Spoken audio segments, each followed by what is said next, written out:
Hey everyone, Pace here. I want to talk about one book, specifically one of his chapters, which has had a profound impact on me.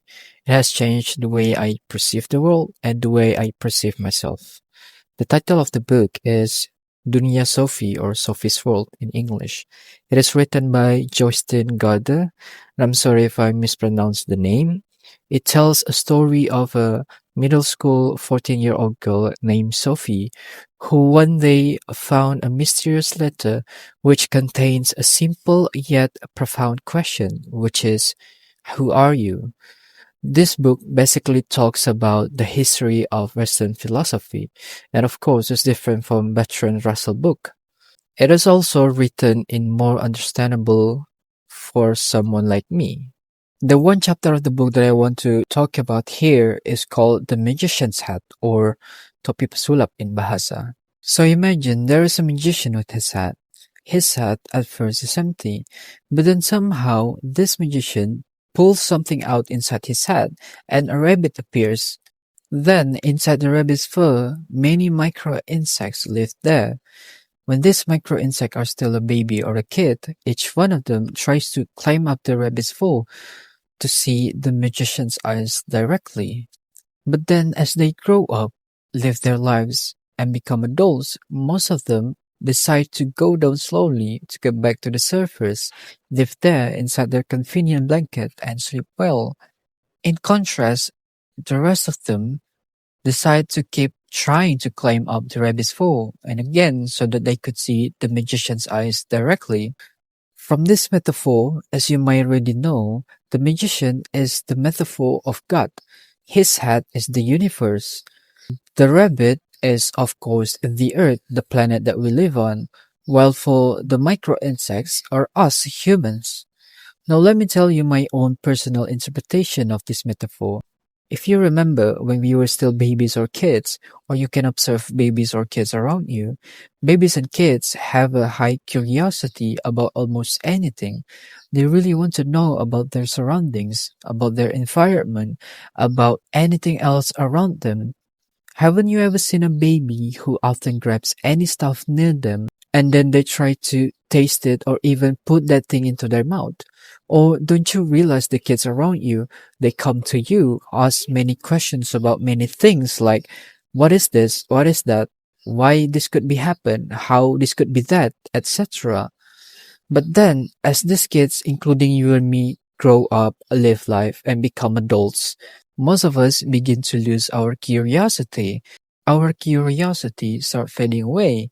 It is such an unfortunate thing for me personally, knowing the fact that as we get older, we begin to accept the reality as it is. We begin to stop asking questions. We begin to perceive the reality of the world as something normal. Now, this could have happened whether because we have been through so many problems in our life, so that our only focus are those problems, or it's because we have been distracted by worldly comfort, so we kind of forget to think or find the meaning of our own lives. Another reason for that could be when we were kids and we asked many questions to adults around us, these adults seem upset with us, and even worse, they yell at us to shut up and stop asking questions. And that's when most of us end up like the majority of the micro insect who decide to get back to the surface, sleep on their bed inside their convenient blanket, while the rest of them, the minority, preserve their courage and curiosity to keep trying to climb up the rabbit's hole to see the magician's eyes directly and ask him, how could you make a rabbit exist from nothingness? These people refuse to accept the reality as it is. They perceive the world as remarkable, miraculous, and astonishing, so that they seem naturally within themselves to ask many questions about the world and life itself. These people, as in this book, we call them as philosopher. Now, I don't claim myself as philosopher, but there is one quote from the book, still in the same chapter, that I uphold until now, which goes like, the only thing that we need to be a good philosopher is curiosity. Have you ever felt that as we get older, we tend to feel less knowledgeable than we did when we were children? In my humble opinion, beside as we begin to lose our curiosity, it could be because when we graduate, at least from high school, we think that we no longer have to choose to study or learn on purpose anymore. We confident enough to believe that we no longer need to read books for the rest of our life.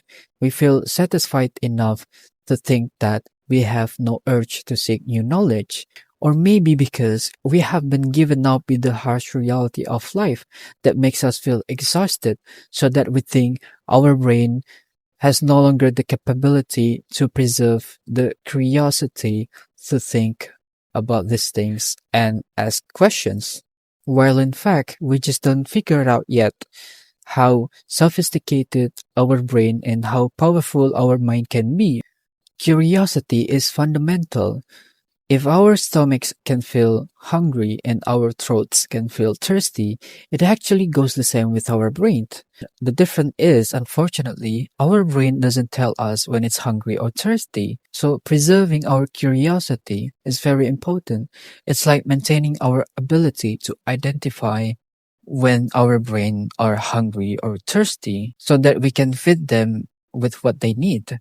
As a result, it can help us grow as individuals or human beings. When I read this chapter for the first time, it felt like something had changed inside my brain. I feel like my brain has been reconstructed into a new form of thinking. And it was actually the first time I fell in love with books. Since then, I've decided not to be like the majority of the micro insects.